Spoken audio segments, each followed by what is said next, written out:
Bismillahirrahmanirrahim. Assalamualaikum warahmatullahi wabarakatuh. Alhamdulillah, salatu wassalamu ala rasulillah, amma ba'd. Di beberapa bulan lalu saya kira dan mungkin sekarang masih bisa kita lihat tayangan YouTube-nya ya, bagaimana anda kita dari kelompok kalangan mahasiswa dan masyarakat sipil menyampaikan aspirasinya dengan berdemonstrasi yang intinya adalah menentang kebijakan ataupun apa yang dilakukan oleh pemerintah kita. Dan ini dalam sebuah negara demokrasi hal yang wajar saja ya, karena yang begitulah, terlepas dari apakah ini demo yang tulus memperjuangkan rakyat atau ada yang katanya menunggangi, kan biasanya kita dengar begitu ya, ada katanya ya bohir-bohirnya, istilah bahasanya itu, ini bahasanya orang-orang yang biasanya ngobrol itu. Lebih tepatnya sebenarnya bukan ngobrol tapi hibah, kadang-kadang begitu ya, karena kita itu suka itu nggak terasa itu berada di majelis hibah gitu. Apa itu majelis hibah? Majelis yang anggotanya ya suka menghibah. Cirinya apa? Cirinya hati-hati nih, kalau sudah mulai denger nggak, nah itu namanya muqaddimah majelis hibah itu.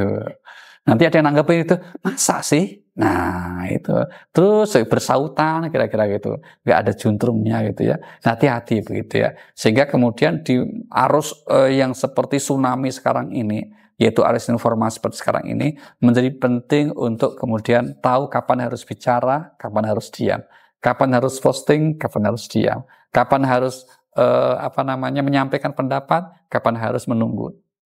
Itu menunjukkan kedewasaan kita. Nah, berdemonstrasi dengan cara-cara yang patut, yang baik, bukan hanya tidak dilarang, tapi juga dijamin oleh undang-undang.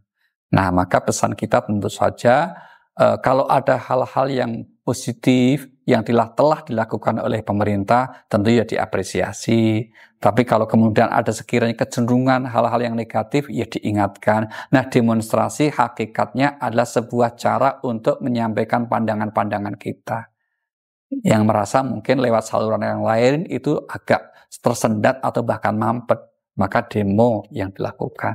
Ini logika seperti itu wajar ya, tapi yang sekali lagi jangan sampai demonstrasi menimbulkan antipati rakyat. Misalnya melakukan tindakan anarkis, merusak, dan seterusnya. Tapi sekali lagi, karena kita adalah hidup di sebuah negara yang menghargai perbedaan pendapat, termasuk dijamin kemerdekaan untuk menyampaikan pendapat, tentu silakan bagi siapa saja yang melakukan demonstrasi itu. Catatan kita saya kira normatif saja ya. Itu yang penting Nggak ganggu orang gitu ya. Nggak jadi nutup jalan yang lama, nggak bakar-bakar. Itu akhirnya bukan kebaikan yang diperoleh, tapi malah madzarat. Nah, aturan itu termasuk aturan agama, itu kan ada salah satunya untuk menghindari madzarat. Jangan sampai meraih kebaikan tapi dengan cara mengundang datangnya madzarat. A'udzubillahi min dzalik. Oke, assalamualaikum warahmatullahi wabarakatuh.